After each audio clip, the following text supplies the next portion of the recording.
माझा एक मित्र मला विचारत होता, मयूर, तू म्युच्युअल फंडला गुंतवणुकीसाठी जास्त प्रेफरन्स का देतो?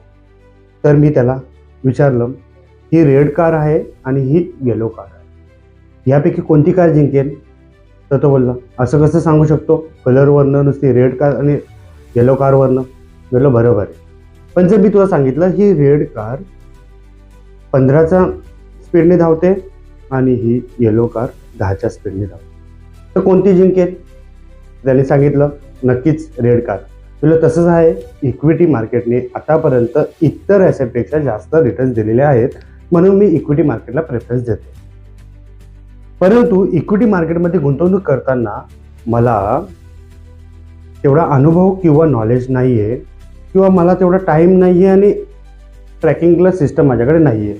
म्हणून मी एवढी झंझट करण्यापेक्षा सरळ सरळ म्युच्युअल फंडमध्ये गुंतवणूक करतो. तिथे मला बास्केटमध्ये शेअर्स मिळतात, स्टॉक मिळतात आणि एक फंड मॅनेजर असतो जो की माझी गुंतवणूक व्यवस्थितपणे हँडल करतो. मग सरळ आणि सोप्या मार्गाने त्यातून मला चांगले रिटर्न्स मिळत आहेत. आणि नाही म्हटलं तरी 12% रिटर्न मिळाले तरी मी महागाईचा दर जो 7 आणि 6% आहे त्याला मी बीट करू शकतो, म्हणजेच माझी गुंतवणूक जिंकेल.